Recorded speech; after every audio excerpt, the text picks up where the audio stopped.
Hello and welcome back to another episode of Critical Reactions with your host Bryan. We're going to do another of the shorter album reactions today where it's mostly the reaction and some of my thoughts as well as some notes if you'd like to keep up with where my mind is at while listening to this. There will be a companion video that is more of a traditional review/analysis that will be paired with this at a later date. But as of right now, we're just going to check out an album. And the one we're looking at today was actually requested by the artist. We're going to have something from Carter Brady here. This album came out last year. It's called Shopping Cart. There's 13 tracks on it. Most are on the shorter side. Nothing breaks the 5-minute mark. I think 4.5 is the longest on here. So at least from that perspective, it looks like we're in store for something a bit more mainstream or pop adjacent. And it's 48 minutes total across those 13 tracks. So let's dive into this. And we'll kick it off with the first track, We're Talking. Let's see where Carter Brady is taking us today.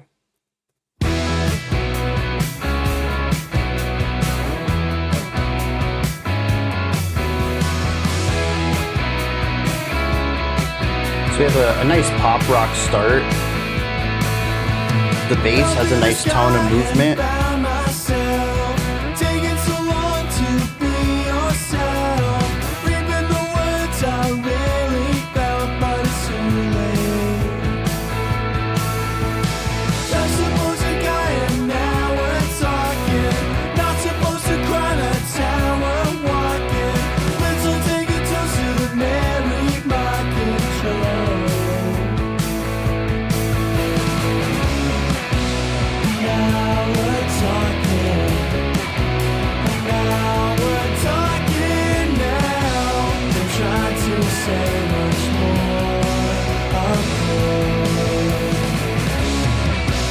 I like the warmth on the vocals here.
It's interesting that there isn't much of a musical shift into the chorus.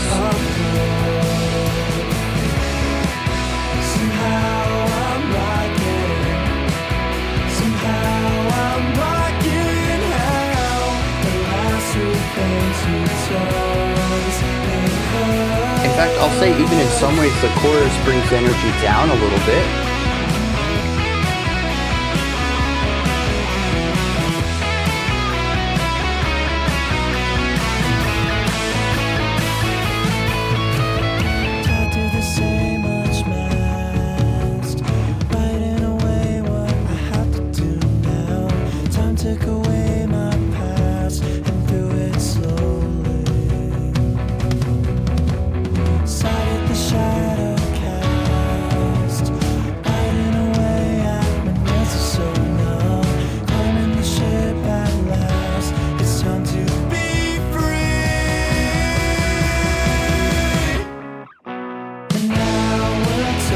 Ooh, a slight variation on the intro into this, but this sounds a lot like the typical chorus.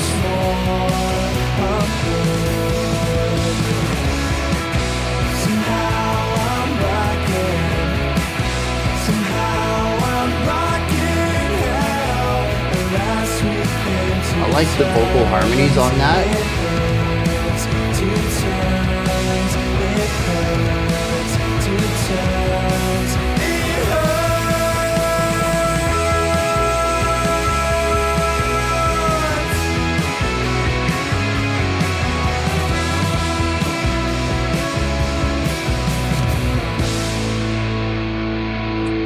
I'm not entirely sure what that track is about, but following the lyrics, it seems to be about finding yourself, becoming who you were supposed to be, who you're meant to be, who you want to be.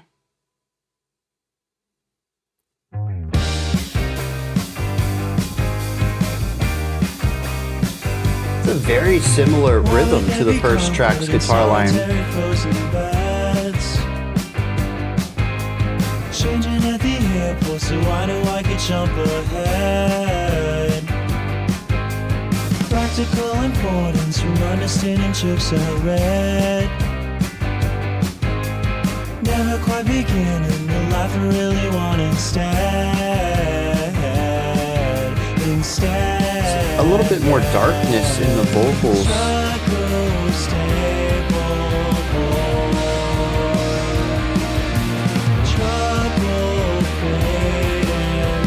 Assuming this is the chorus. It is the chorus. Mannequin depictions are telling what I want to do. Breaking in the vision so can be the next big news. Holding on my hope of the possibility to be you. Thought that I could do it, but some things aren't really true. It's true. Struggle, stable, born. Trouble, fate, and joy.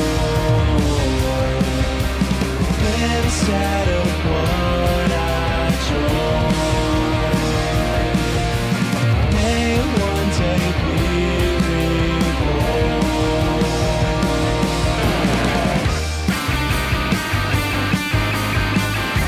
Lots of tension.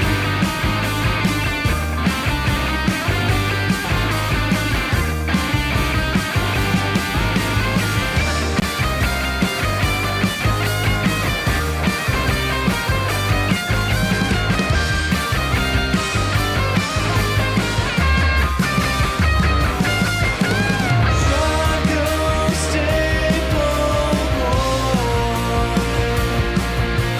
Trouble, fate, and joy. Instead of what I join, may one day be reborn.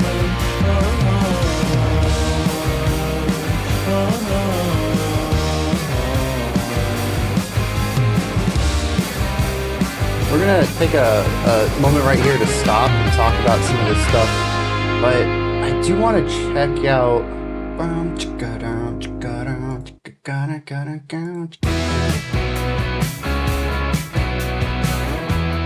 Yeah, so it's a very similar rhythmic concept from the first track. It's about not coming in on a downbeat, but just off of that. Just coming in right behind the downbeat. And it creates a bit of syncopation, a bit of movement, but it also creates a lot of synergy and parallelism between these first two tracks. The riffs themselves are technically different, but they're also exceptionally similar to a point that I immediately picked up on it. I think, what was it, the second or third bar or beat of the first bar of the second song, and I was like, hey, wait a second, this is a very similar idea to song one. It is a really good classic pop rock guitar idea, though. It keeps things light and bouncy, lots of momentum driving forward, but it also can create something that feels very samey throughout, and I hope that we begin to explore guitar riffs that aren't built around that. From that perspective, we can also see more similarities between these songs, particularly in the phrasing of it all. These all, granted, again, it's a bit more stereotypical, but they follow very similar structures. Verse, chorus, bridge, chorus. The big difference is that Track 1 had a vocal part to the bridge before getting back into the chorus. After the solo, we had a vocal based section, and I actually wrote that in the notes as A B A B. The guitar solo was C, we had a D, and then a B. And that's a little bit different since there is that D in there, but otherwise the A B A B C B pattern is pretty strong in both of these. But they also have the more driving part of the song being the verse. This is the one that has more energy, more bounciness. It's the one that plays with those offbeat accents more harshly. It feels like there's directionality to it. Then we get to the chorus and it's sort of like gravity lifts just a little bit. We aren't necessarily floating, but we are in a lighter form. It feels like there's less weight put on us, and because of that, we can't quite find the momentum we need to push forward as quickly. It hyper-focuses inward for a moment before we push back to the outside. At least that's how I feel it emotionally. But both of these songs are fairly straightforward pop rock tracks, though I did enjoy the slight bit of darkness in track 2, bringing a bit of a gloomy vocal production, a physical vocal production, not one done through engineering side of things, but just bringing in some darker tones and more resonant tones, as well as darker pitches against the chord progressions in the vocal melody on that second track. And it lends itself well to pushing towards a noisy, dissonant guitar solo in the bridge. So there is a bit of differentiation, and track 2 is a little faster as well, bumping up from about 130 BPMs to almost 150. It does have more drive, more energy, and it ends up feeling more anxious because of the darkness seeping in. I mentioned at the end of it that the solo itself starts out just super tense. Lots of really dissonant dyads. That's just 2-note chords. At least that's what it sounded like to me. Lots of dissonance though. The notes themselves are clashing. The sound waves are not working together very well. It's creating this antagonistic sound. We do that for 8 bars, and then the other 8 bars of this solo is a more straightforward consonant melody, but it feels stressed, feels anxious. It definitely still retains some of those darker emotional elements to it. So I kind of dig that. I've been trying to keep up with the lyrics here, and I think track 1, like I mentioned, is about finding yourself. It starts off, says, I fell through the sky and found myself, taking so long to be yourself. Says, but now we're talking and now I'm rocking. So I think it's really about who you present yourself, who you want to be, and kind of finding the point where those two sides of you can meet. Track 2, though, I'm not really sure, but it's certainly still about the self. Possibly about breaking through barriers, finding comfort in life or something like that. It's kind of tough to do lyrical dissections on the fly. I gotta figure out a better way of doing this. I don't want to completely ignore lyrics in these types of videos, but there's a reason that as much as the regular reactions are completely live, one take, I pause to read the lyrics, because I used to not, and it just bloated the video lengths. It takes me a while to grasp what lyrics are doing, and I'm getting faster at it, but it's still not something I can do as on the fly as I break down and understand music. I can do that a lot faster. All right, let's keep this ball rolling. Going into track 3 here, Grocery Store, which I think is a fantastic track title to be on an album called Shopping Cart. Let's kick it.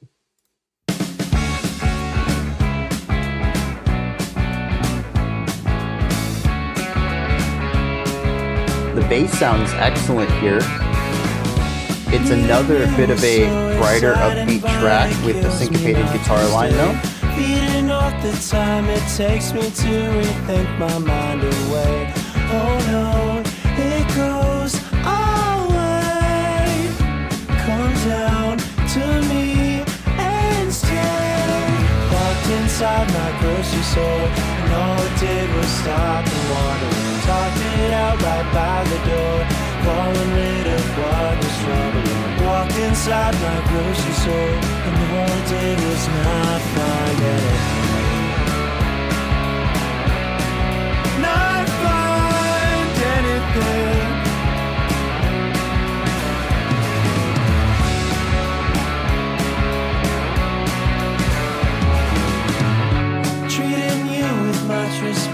Yeah, actually, this guitar part is repeated in the chorus, just with a bit more width to it. And we saw that on the last couple of tracks as well, and it's what creates a sameness across the song. It's why the bridge seems to be such a departure, because the verse and chorus are so similar. I like the falsetto there.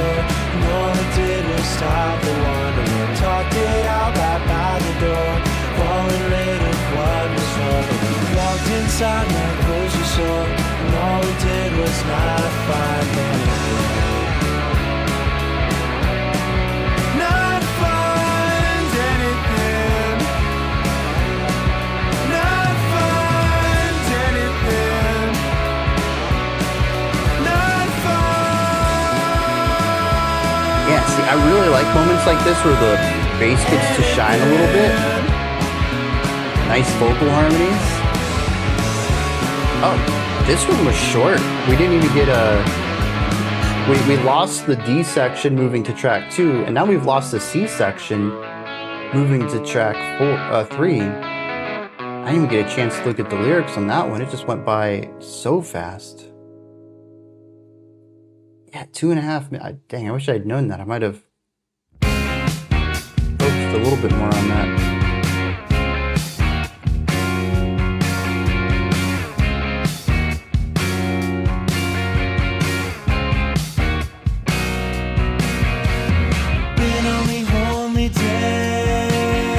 So chord, passing chord, you have a 2-chord progression here. And then the subversive chord brings tension in. I like the ornamental. It is still just one lick, but we should get an inversion of it this time. Or not get anything this time. Okay.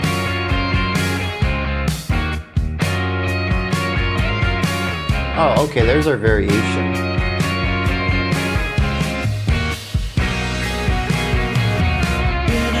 That was the inversion I was looking for. The vocals. Just one note, one pitch. Very catchy. Focusing purely on texture and rhythm.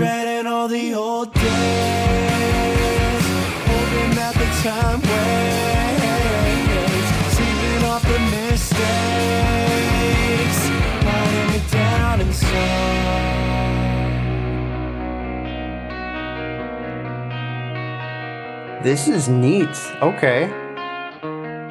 Changing up the structure a little bit here. Late night temptations get to me. Hate, my conflictions make me free. Wait, my new song I will, you'll see. Taste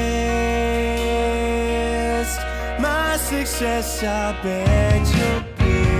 Get it while I'm young, making it up for fun. Oh, but something I feel among, singing it off the tongue, losing my mind at night, knowing it doesn't time, stopping it by the wide, waking up to the light, it's so bright.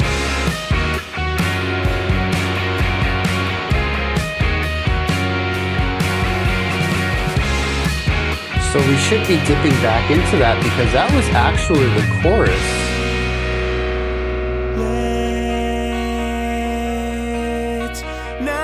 temptations get to me. Hate, my conflictions make me free. Hate, my new song out when you'll see.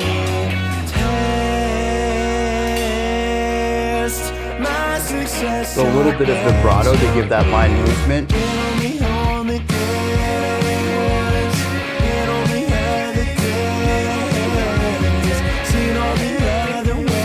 The call and response is a nice new idea. We've had some background vocals throughout, but this feels a bit fresh.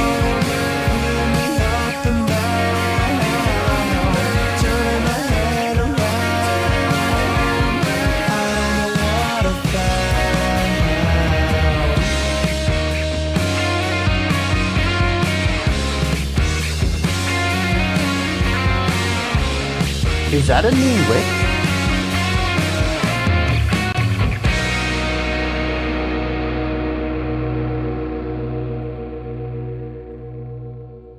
Very interesting. I just got done talking about how this album's a bit samey and just absolutely throwing something fresh and unique in the mix. I think this is the first song to have heavy emphasis on downbeats from everything.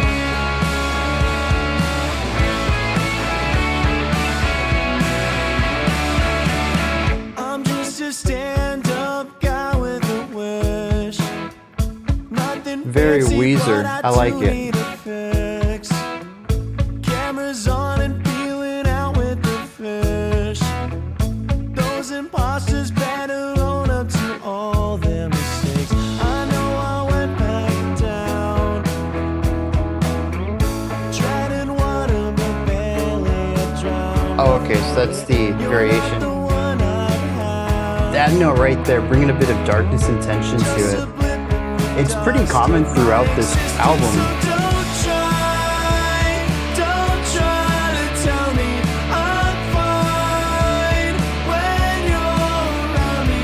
So fine for you to forget me. How nice when all is over so late. When all is over so late.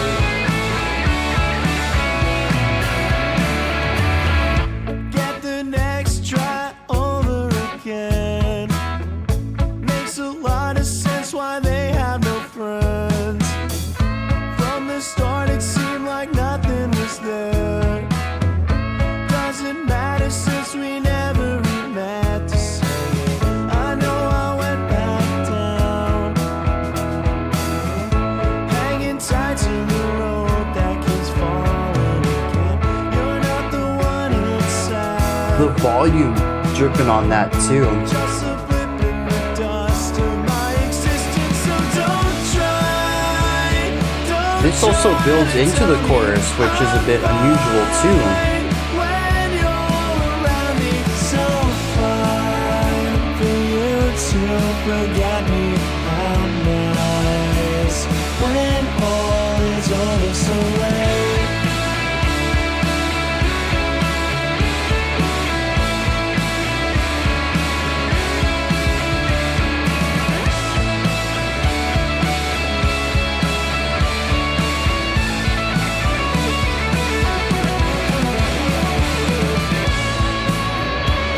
Don't try to tell me I'm fine when you're around me.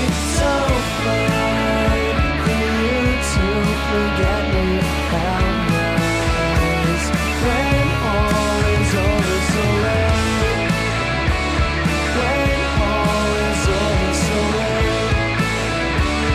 When all is over so late.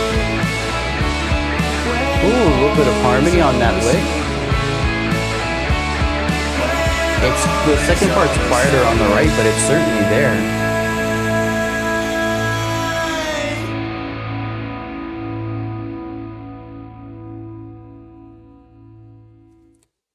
All right. Yeah, I think this song reinforces a lot of what's going on in this album and where I think it's going, what I think it's attempting to do. I mean, we're pretty much at the halfway point here, a little bit before it, actually. I thought there were only 11 tracks, but there's 13.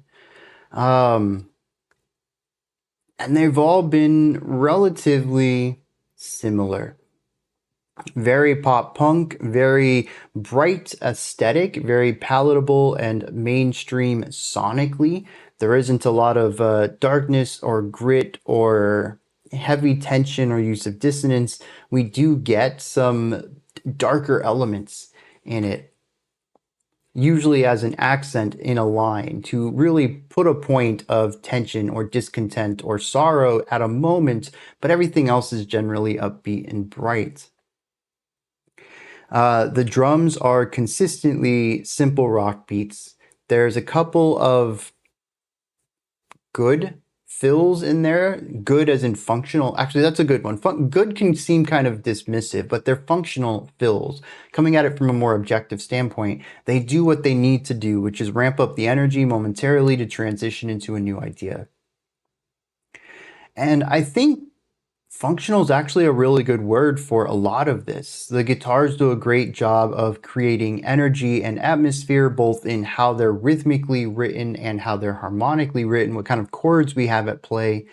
The bass is very functional as well, often just giving us the bass kick beat or the guitar beat or the guitar rhythm while also playing the root tone of the guitar. There are a couple of places where the bass gets to play something different, usually as a transitional line at the end of a phrase, having a few extra notes rather than what they typically do. But much like the guitar, they are there to create harmonic identity, to help form the chords, and in their case, playing the root tone. So not really giving us new harmonic information, but filling out the low end of the sound.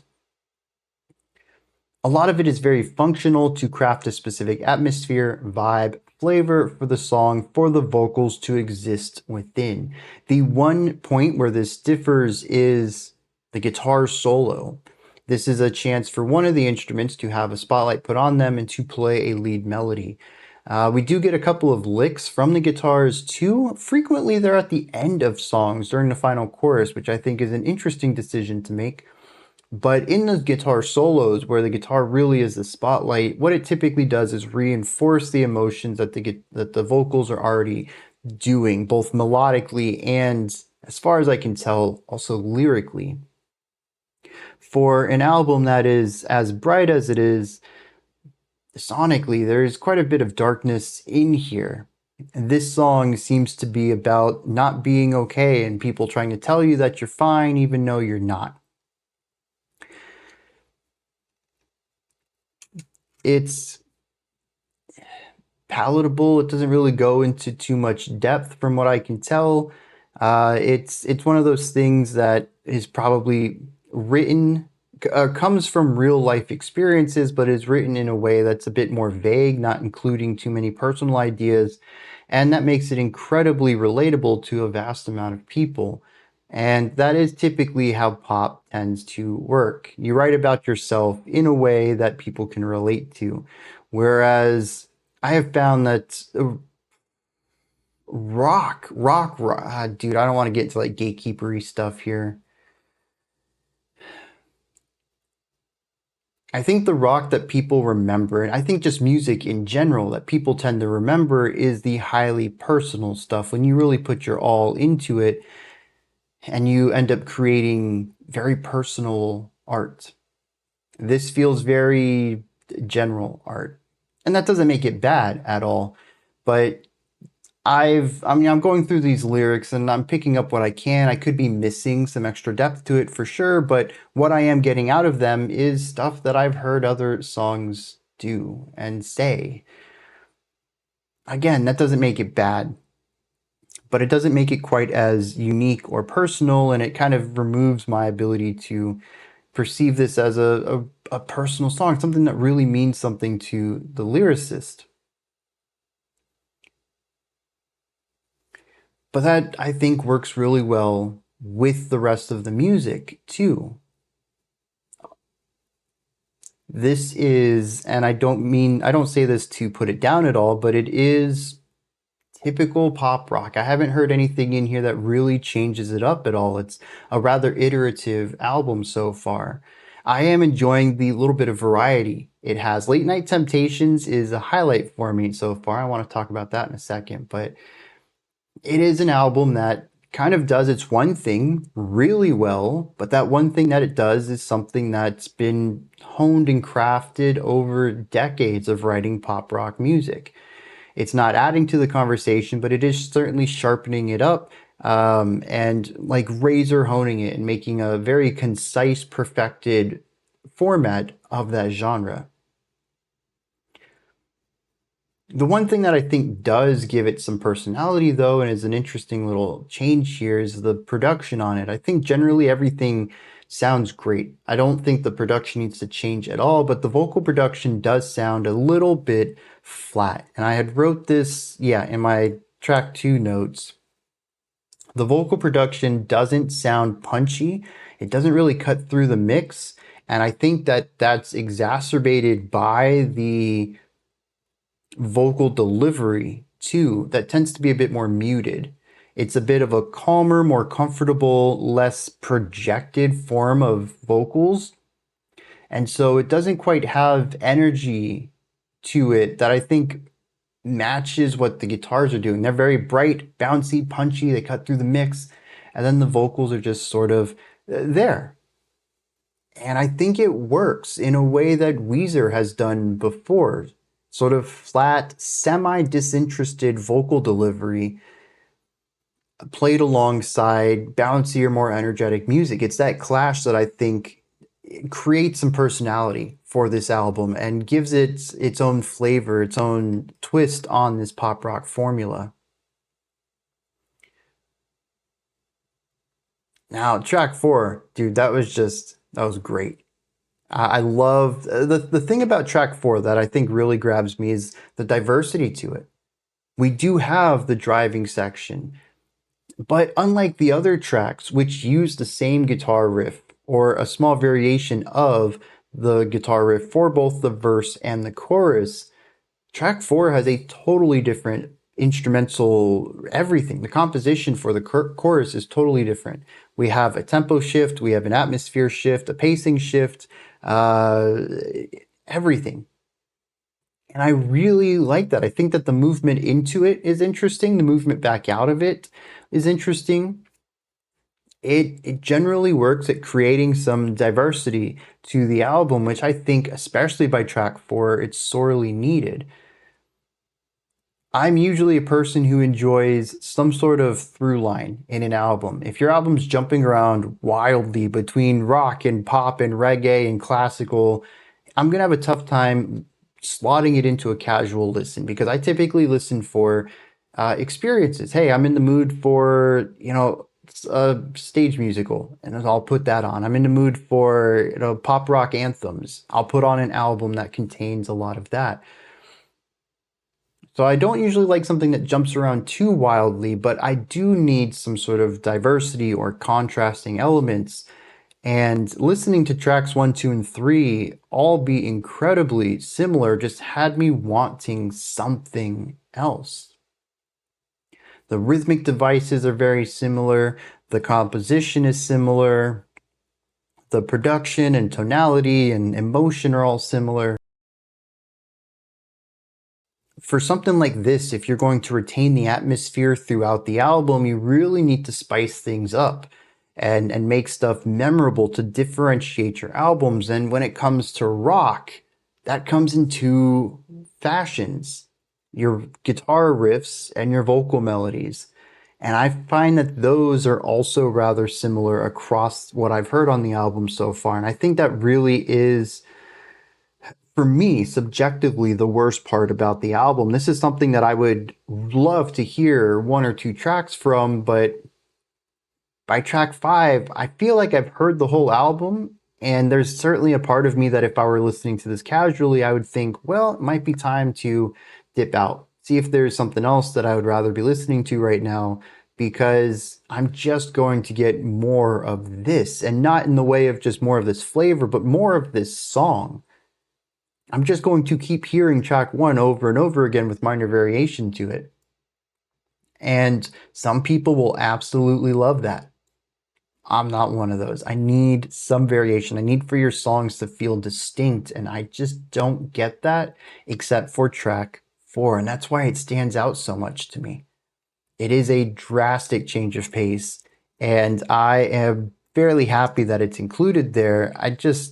I wish we had more deviations like that, because it still feels like it fits in the album. It isn't doing something wildly different, but it is changing up the pace of things. It is changing up the rhythmic ideas. Even track 5, my big thing was, oh, we're emphasizing downbeat. Like, to me, that was a big enough shift because of how similar everything else was, that just having your guitars play on the downbeat feels like a wild departure. And such a small nuance like that should not feel like a big shift in ideas. I really think the songs need a little bit more character to them to help differentiate them. And I think that's where I sit with it right now. So let's check out a few more tracks here. The next one is called Fit In.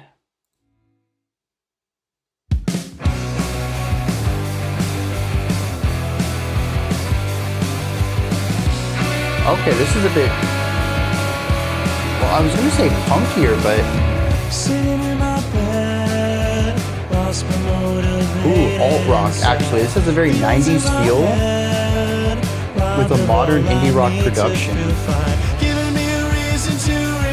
Oh, that's not alt-rock, though.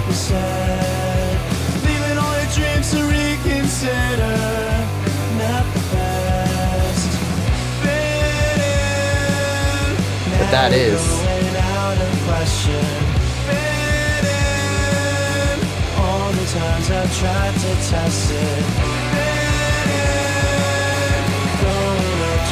Very interesting progression here.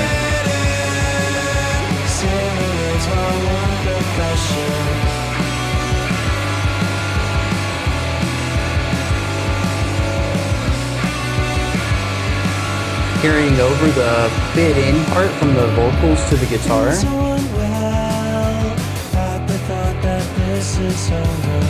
I can almost hear a little bit of Nirvana, early post-grunge influence here. I meant that separately, like Nirvana's grunge and a little bit of post-grunge. Got that faster hi-hat thing going on. Now we're going out of question. All the times I've tried to test. Oh, some syncopated guitar work or drum work.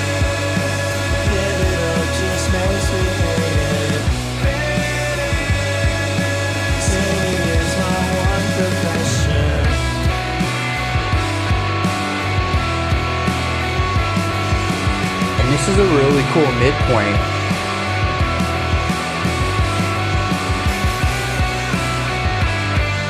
Being more of a noise-driven guitar line.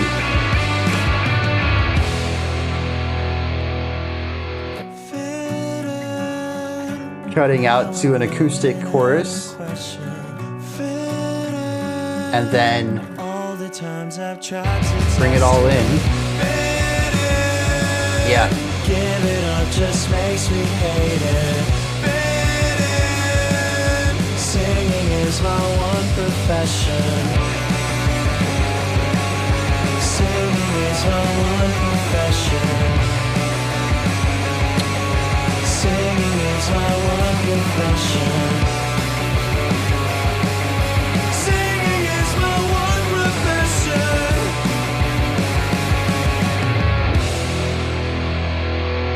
Yeah, that's a classic chord to end on an alt. It has finality to it, but there's a lot of tension as well.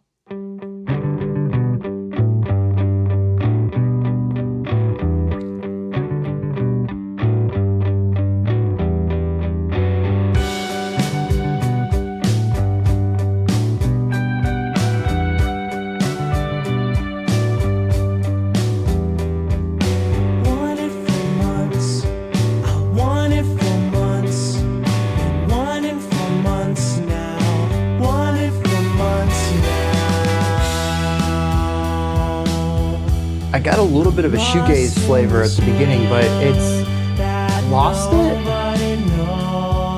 Oh, there's synth in here though.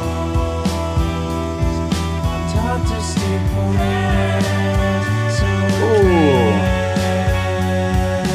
I think I just spoke too early. 1, 2, 3, and 5, very samey, but 4, 6, and 7 have all had very distinct tones. I think it's more of a case of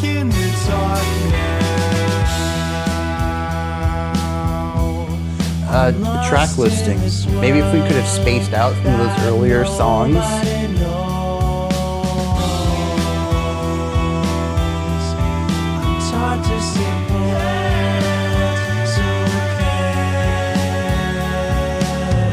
This is kind of gazy though.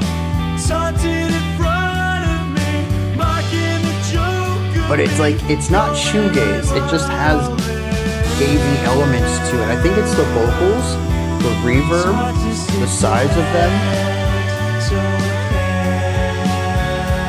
But even like the dreary guitar line,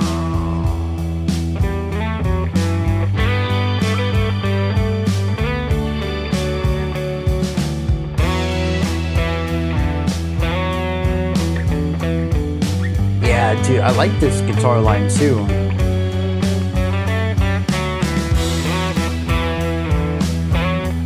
It's a very lonely solo.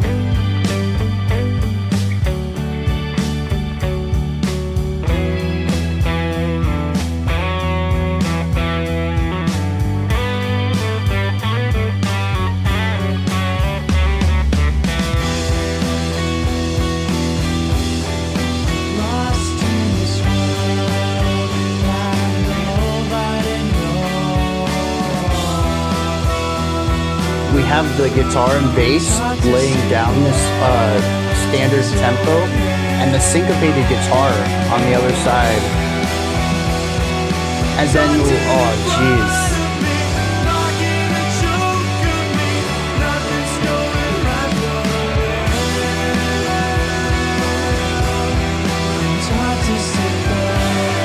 Yeah, this is a strong song too.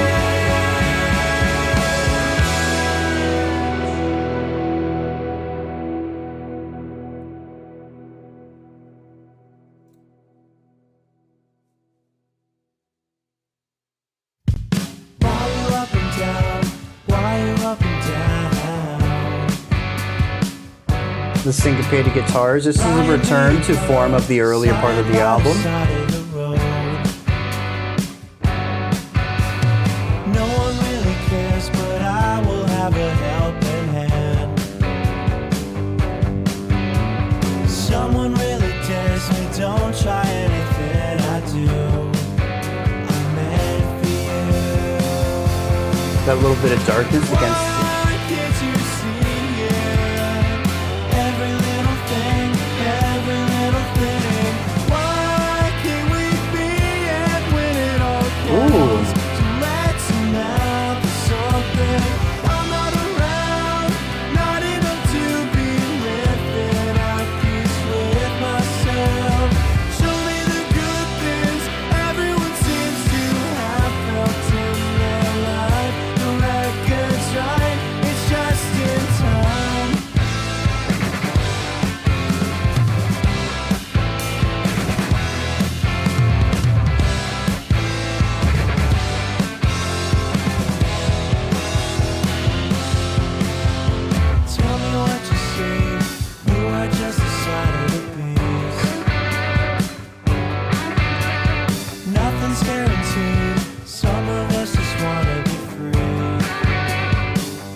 listen,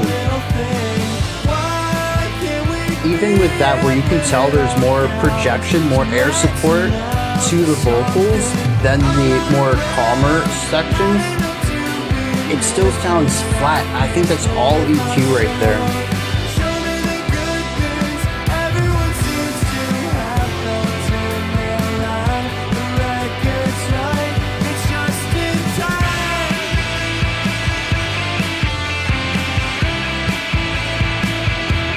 Another song to sneak in a more dissonant solo.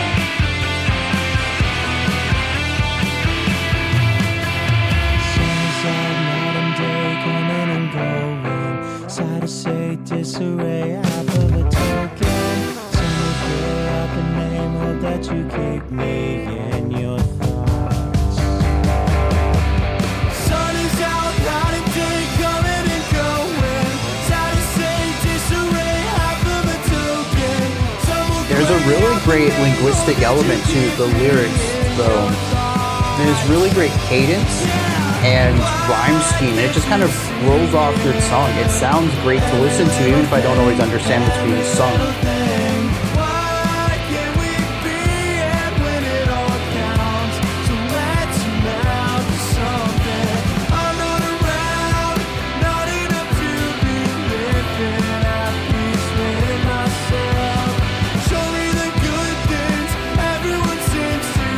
Dude, he sounds like early Brendan Urie right here.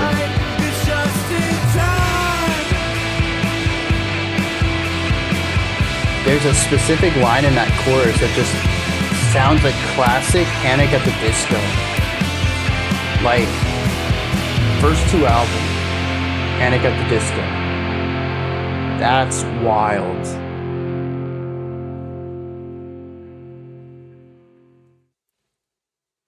Yeah, I just want to take a moment here to apologize. Carter Brady, if you're watching this, I know I've been a little, I don't want to say harsh, because I have had some good things to say, but I know I've been focusing on a lot of the similarities between the first third in this album. I'm really happy to see this. I mean, track 6 was very cool. The entire sort of alt rock sounds that mixed with the bedroom production, that's a very cool combination. It carries the grit of the energy in the in the energy of the composition, and marries it with a bit of compression and grit. That's a different flavor of like the walls closing in than 90s alt rock did, which was more high fidelity compression. This is more of a mid-fi compression that brings a bit of dreariness to the mix and adds just another flavor and emotion to it, but shifting between that and the more pop rock chorus to sort of lighten the mood before driving into the alt rock chorus and returning back to that sound of the verse in a different manner. I mean, this is the kind of pacing and exploration of sound that I've been hoping for.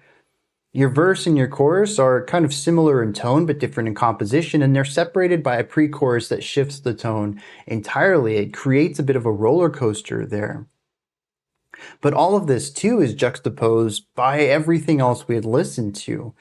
I mean, even looking at track 5 there, track 5 returned to similar sounds overall as far as emotion and atmosphere and chord selection, but it also built around emptiness. It was a song that, very different from everything else, kind of focused on what if we just removed things and played around with empty space.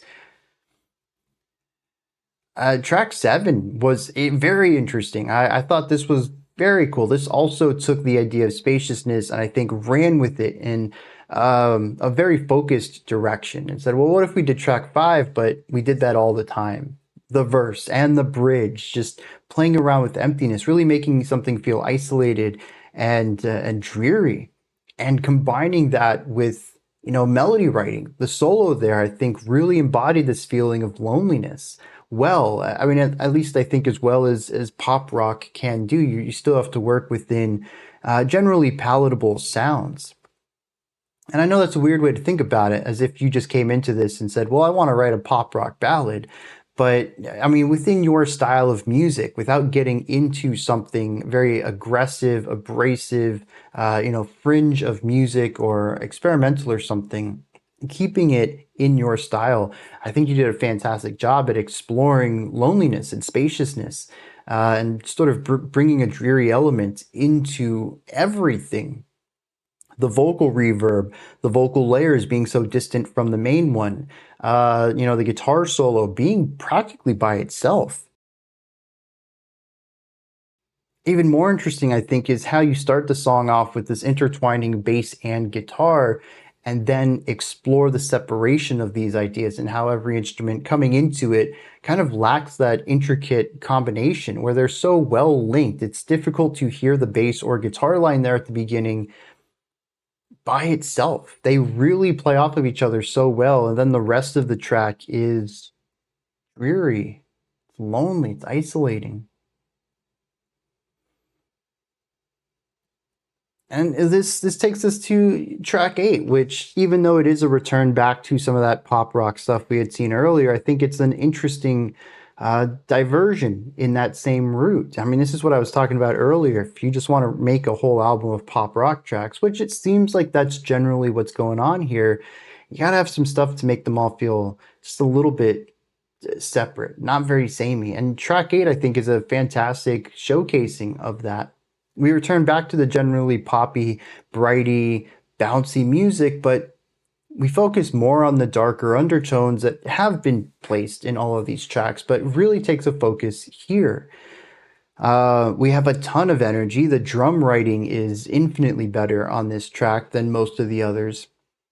And I say better subjectively, not objectively. It's simply more diverse and more, to me, there's more expression to it. It's not just a human metronome back there that occasionally adds, a functional drum fill. There's parts in it that are like, well, how do we ramp up this part of the song?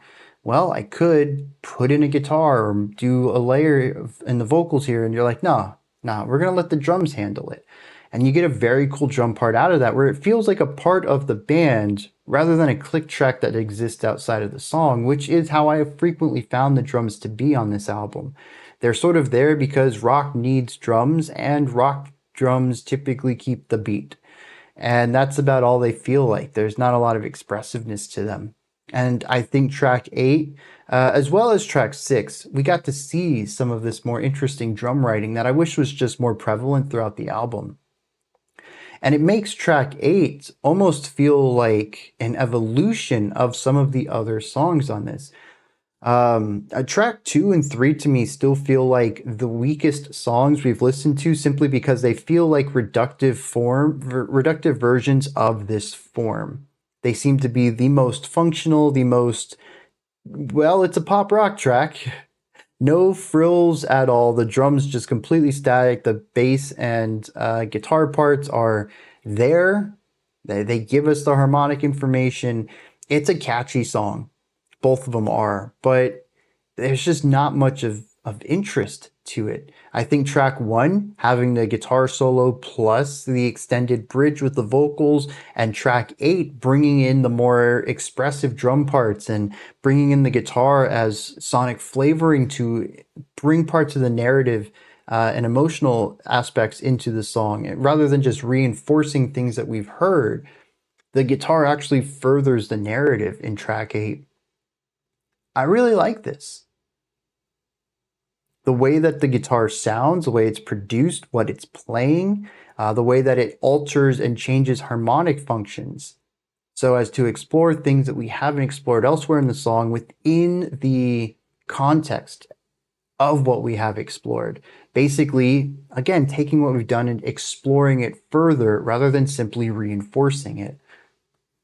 These feel like the pop rock formula with the Carter Brady twist on it. Tracks 2 and 3 feel like the pop rock formula by numbers. Carter Brady just did what any other band would have done with those ideas. And I think they're fine songs. There's absolutely nothing wrong with them. But compared to tracks 1 and 8 doing the same thing, but more expressive and more unique, I really think I value those a lot more than 2 and 3. Although I will say that across the album, it's nice to have moments like that are just very straightforward. And I think I bring it back to something I brought up earlier, is just pacing. I think that maybe this order for the tracks just isn't the best for a conducive first time listen.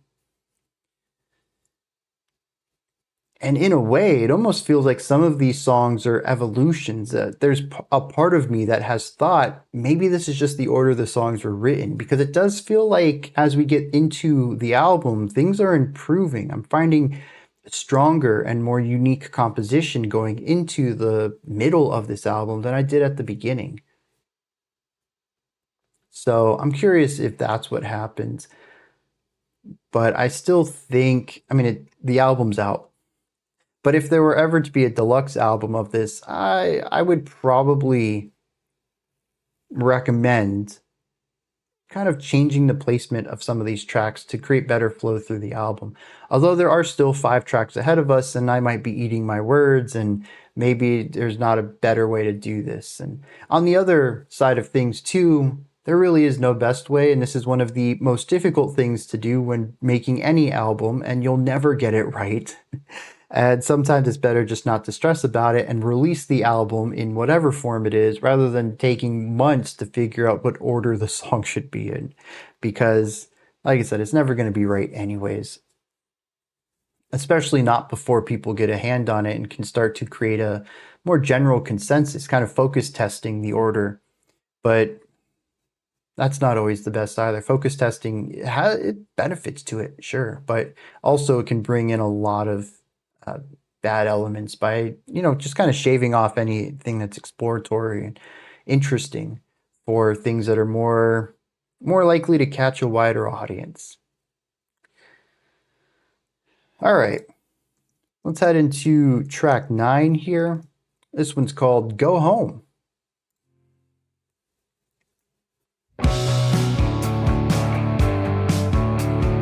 Kind of bring in that grungier, like a grunge ballad.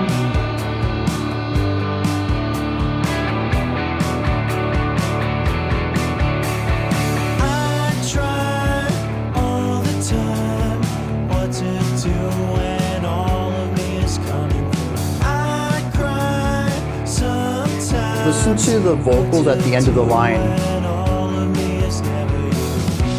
It's so quiet on those final lines, and I really enjoy that. Do you think that all the reasons would have been okay?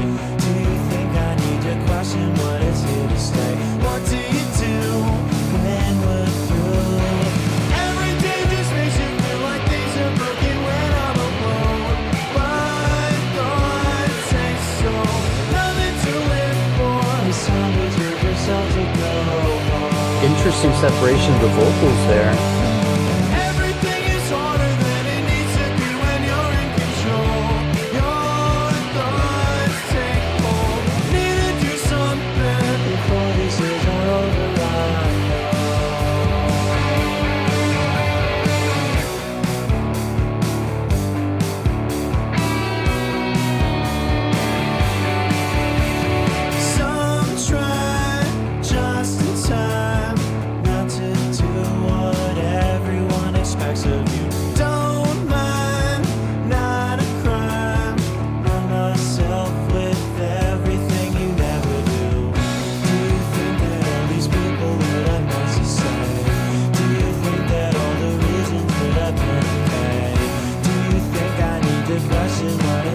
A little bit of an alarm right there.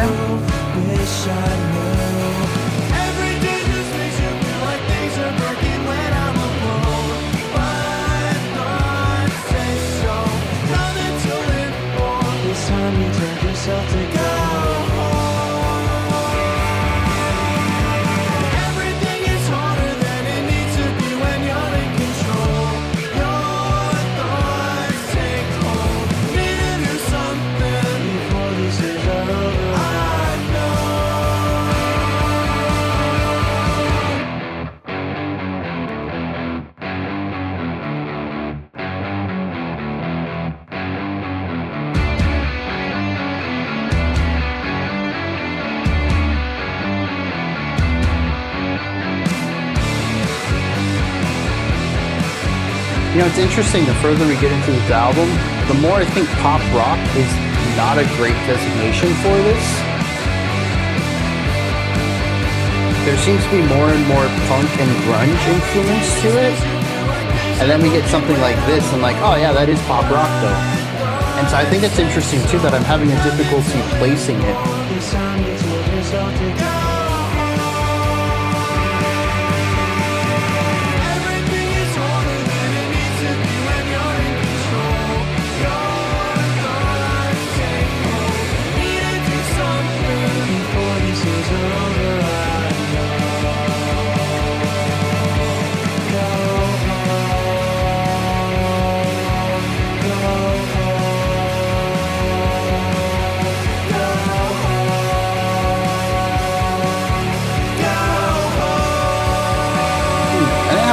Say about that one. That's a pretty straightforward ballad.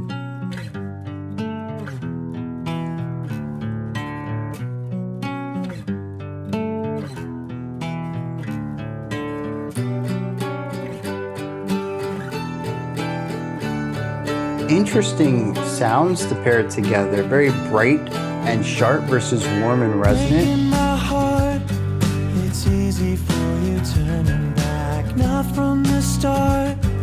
It seemed like she was sure with that. So what does this guitar sounds so familiar to me. I don't know if it's the production or the type of guitar.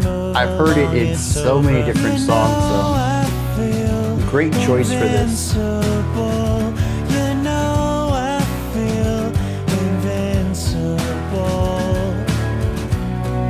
Something fake that gets in the way. It's better not to question the day.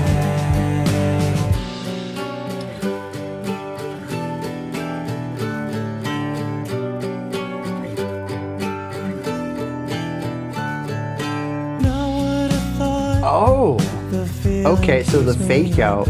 I assume the next time we get to that section, we'll get to a big moment afterwards. So what am I supposed to do? Somehow it takes me to you. That's gotta stop inside. That emphasis, somehow it takes me to you. You know I feel invincible. You know I've heard that descending guitar line too.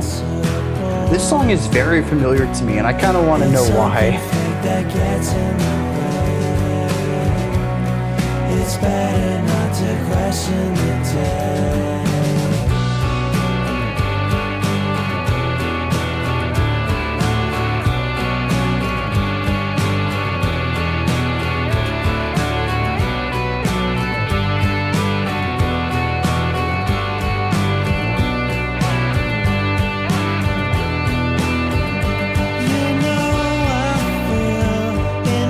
So we're never gonna get that big moment.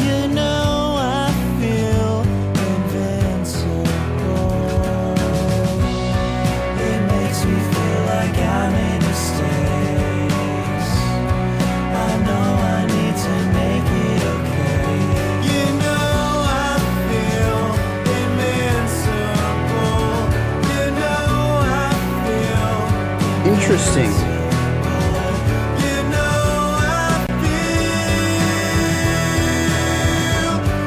That grit.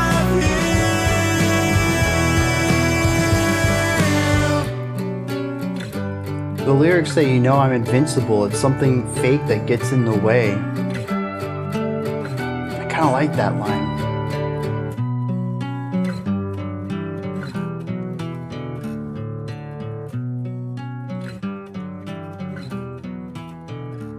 So we actually do get a bit of a peek.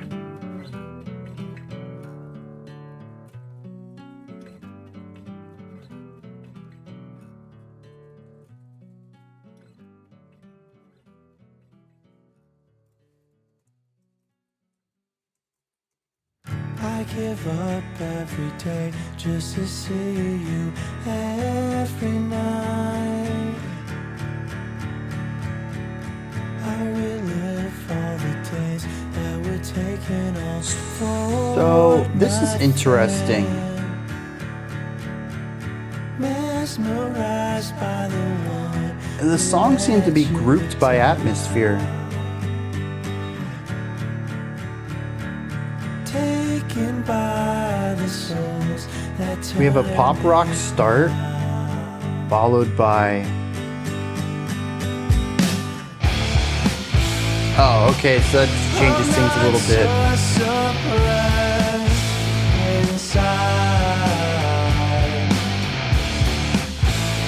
It's a very fuzzy,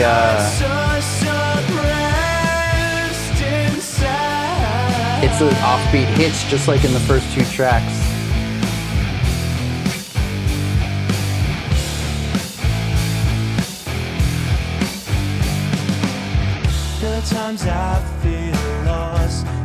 Oh, the okay.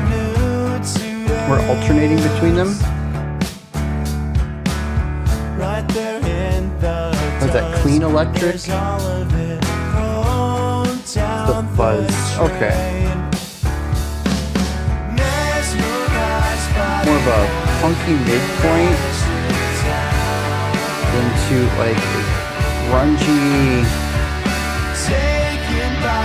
ballad leading up to the end.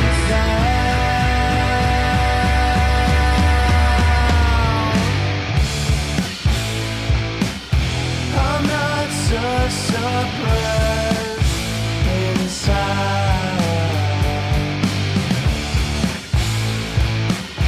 I'm not so surprised inside.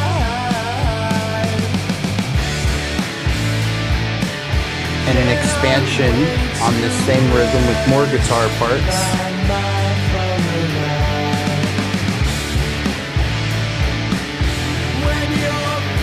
This is a bit on the slower side though.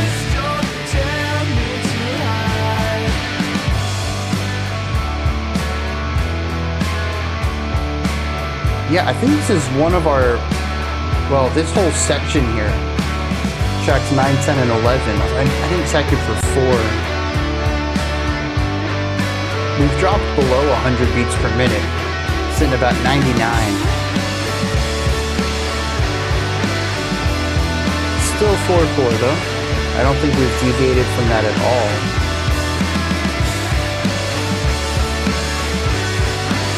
It's all very large and expressive.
That song seemed to be about being overwhelmed by what's outside, so withdrawing within to find comfort. But the music was constantly pushing towards expansion, almost working in opposition of what the lyrics seem to be talking about. It was kind of a funky start.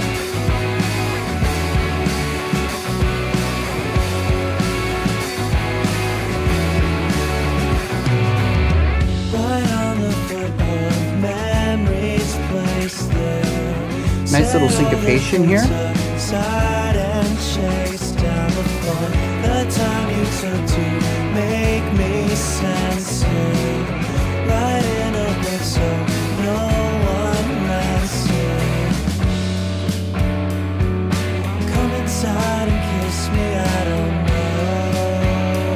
It's interesting. We're kind of moving away from the angsty depression,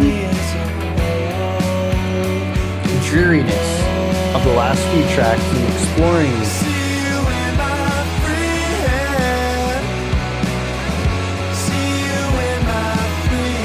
something a bit more positive here in these last couple of tracks.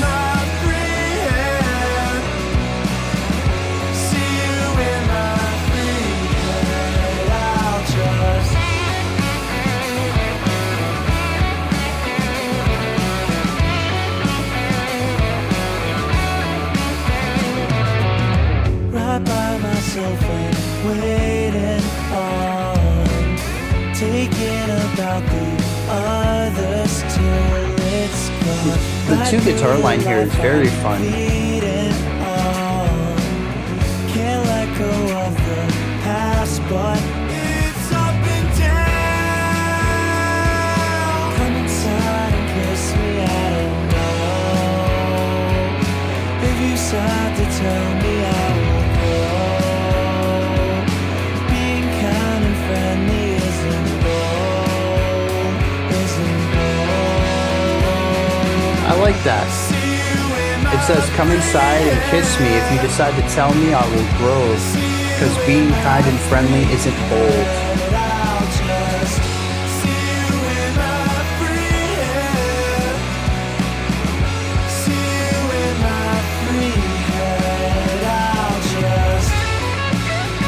Ooh.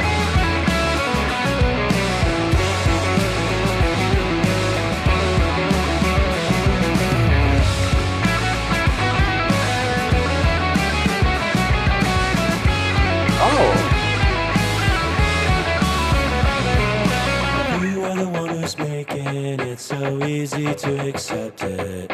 Changing the clock around it, tying knots into the next bit. Maybe, but I don't need it. Tells you it's not just a misfit. Trying new beginnings might be just what we all needed. Trying new beginnings might be just what we all I would have liked another vocal line here.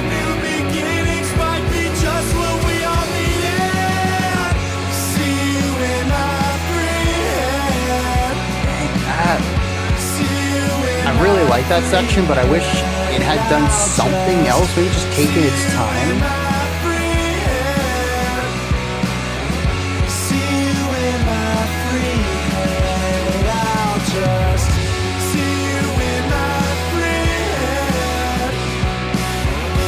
I kind of wish the whole album still gets time.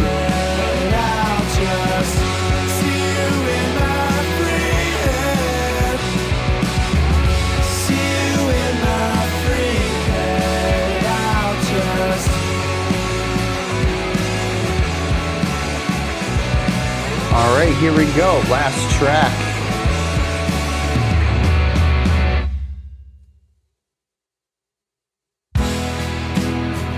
Oh. A little bit of dreariness, but it kind of got sugary sappy there. Not so much anymore though, huh? Trying to fall asleep so I can go fight. Being right there for me is nice tonight.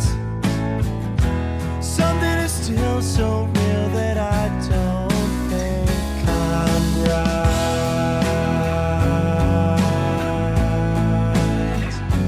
To realize I'm not the same as I was after it. I don't mind.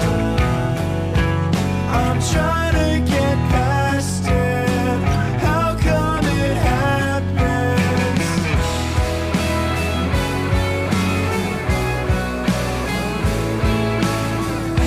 Huh. Yeah, well, I'll hold my thought. There's still 2 minutes left. I like that little lick there.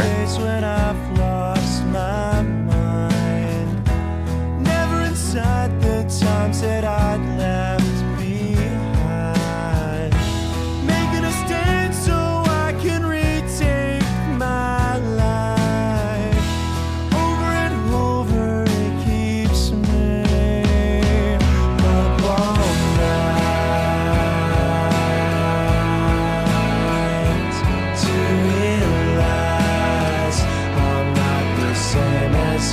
was after it all. I don't mind. I'm trying to get past it. How come it happens?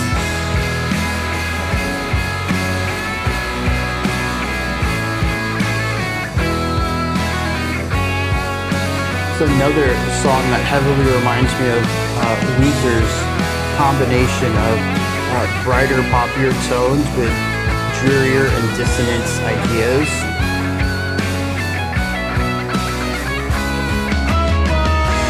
I like that solo though. I think it's one of those reinforcing solos that just really leads into what they're already saying. I'm not the same as I was after it all. I don't mind. I'm trying to get past it. How come it happens? How come it happens? How come it happens? How come it happens? How come it happens? How come it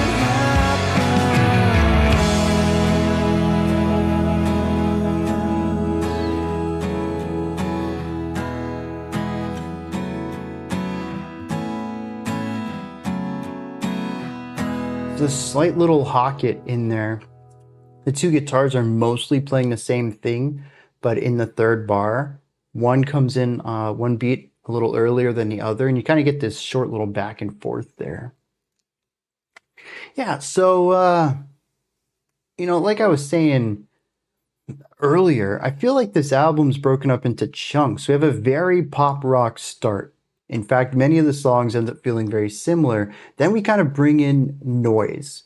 And we kind of go into a pop punk direction that embraces tension and dissonance more so than the first few songs. Then we go for a bit of a grungy feel. We bring in some dreary ideas and acoustic ideas in the final, I guess like the beginning of the final third. And then we mostly retain that grungy ballad feeling throughout the end of the album, except for, track 12 wasn't really grungy, but it was on the slower side.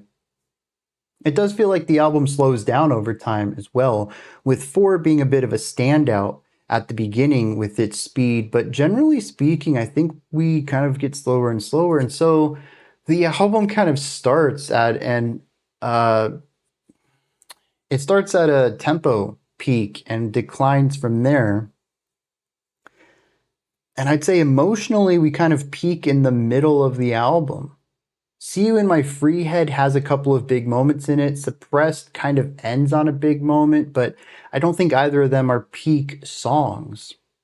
And How Come It Happened certainly feels like a denouement, just a nice way to wrap the album up since we've already hit the big moment. This one just feels like a low energy, very warm acoustic track to wrap things up on, which is a fantastic final song, but there's not anything before it that I feel hits the peak that we would need something like that. The album kind of feels like it ends on a low note. The entirety of the end, the final third of this album it just kind of is.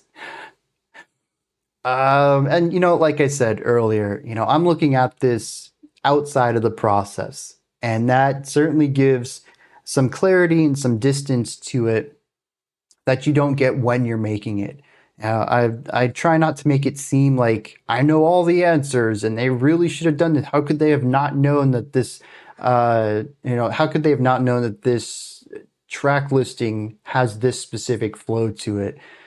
They probably did, or maybe they didn't. It's difficult when you're that close to the project. I will definitely tell you that. I have agonized over track listings myself, and it's just at a point, as with all art, whether you're finishing a song or a painting or an album, there's parts where you just have to say, that's it, I'm done. Otherwise, you'll be fine-tuning it for eternity.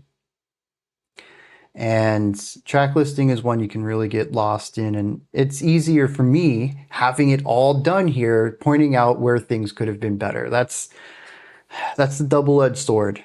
Even if I were to make my own album right now, after having been a critic for 5 years, I still would not be able to catch all the blemishes, all the mistakes. There definitely would be a lot. I would have a list of things, if I had more time, I would correct.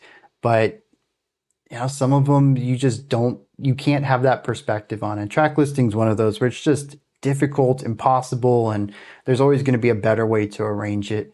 You just kind of have to put it out there. And maybe also the alternative is true, that this is exactly what Carter wanted.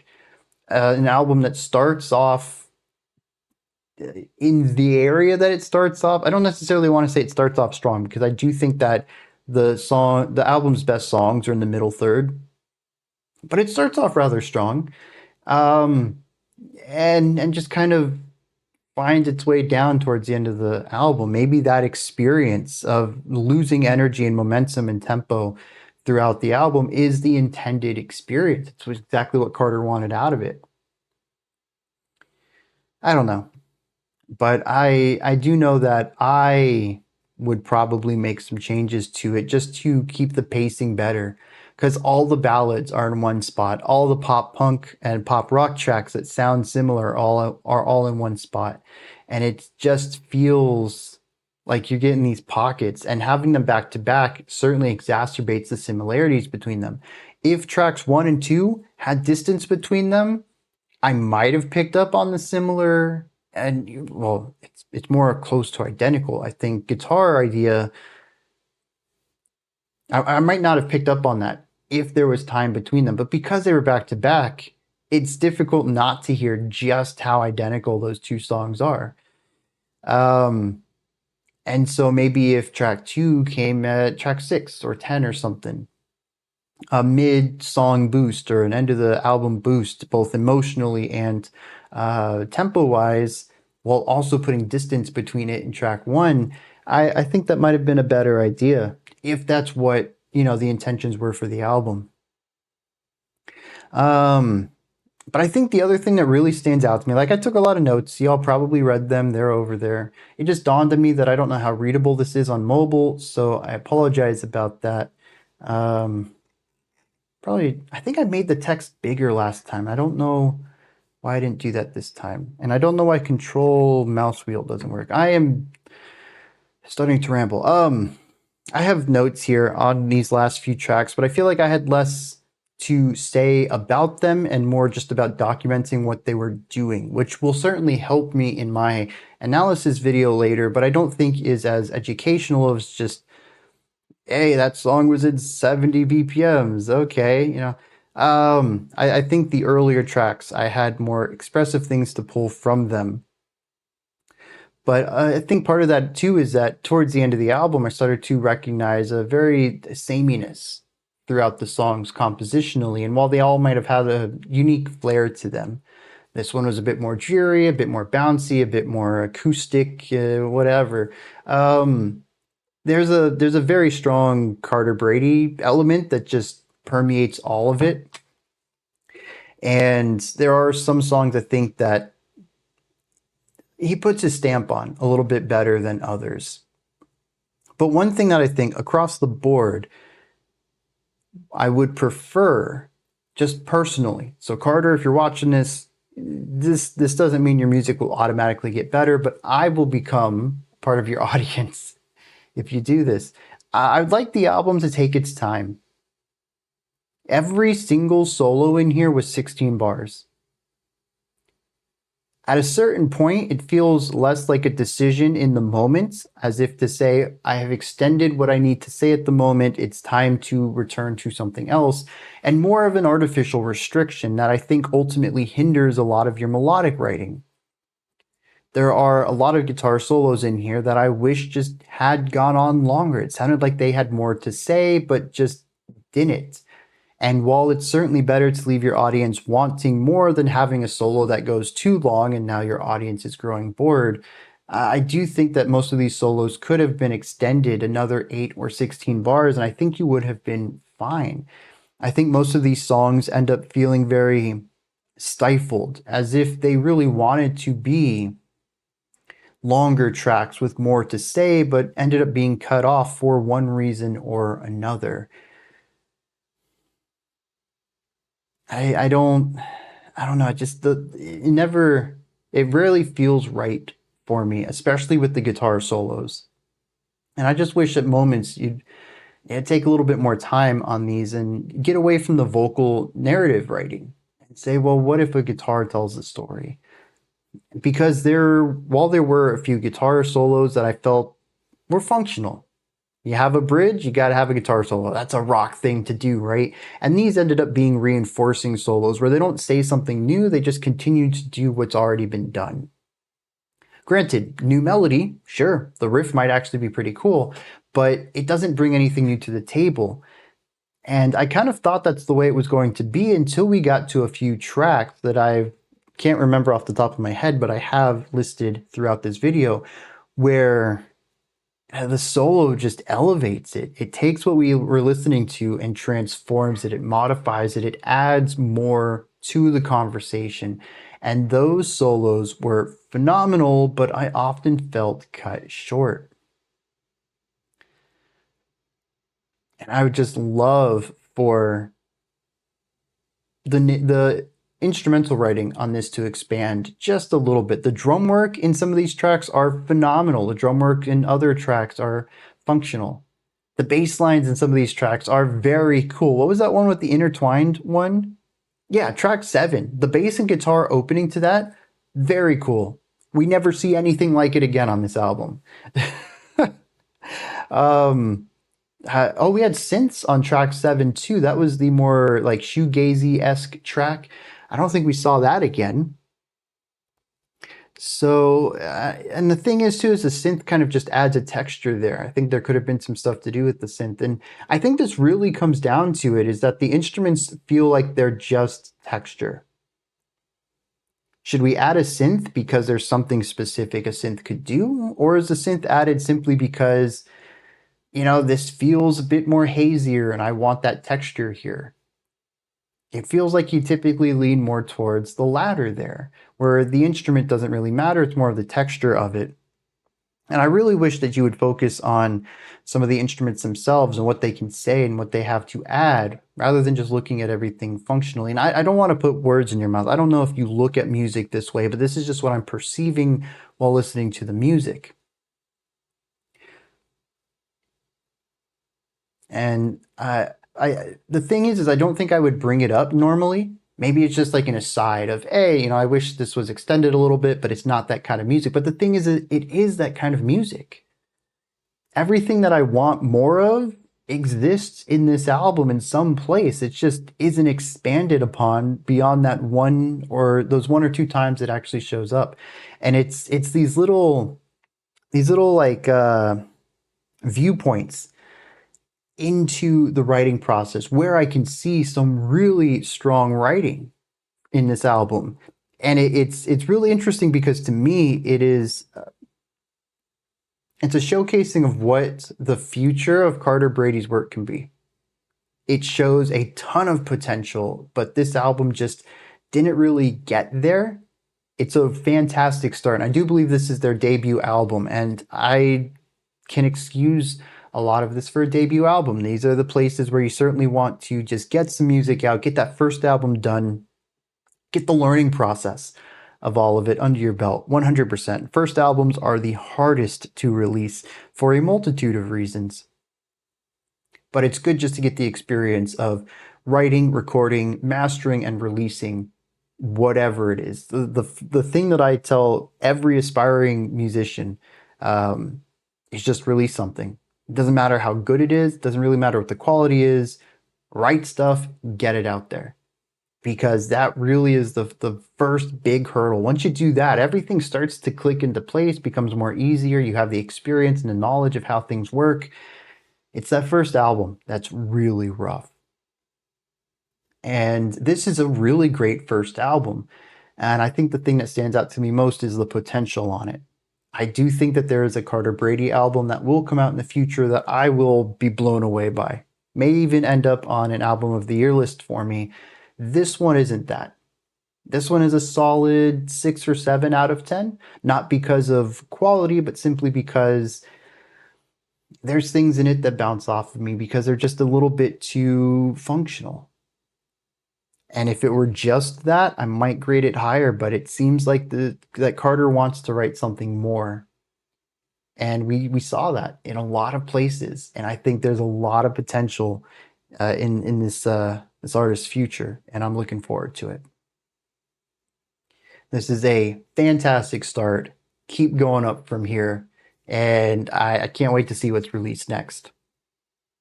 So these are, oh, I didn't fix this, did I? These are my thoughts on Carter Brady's, what is it called? Shopping Cart. That's the album. Let me know what you thought of this album. If there's anything that stood out to you, anything that you'd like to add on to what I said or correct me on, maybe you have your own interpretation of things, you want to add anything like that, put that stuff down into the comments section. Above that, in the description box, you'll find a link to Linktree. It takes you, where does it take you? It takes you to the Linktree page. It's weird because I don't have the animation there.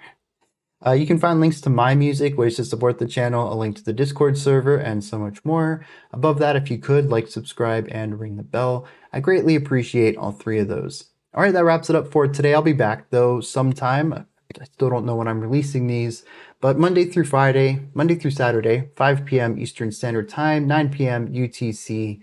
It's typically where you'll find me.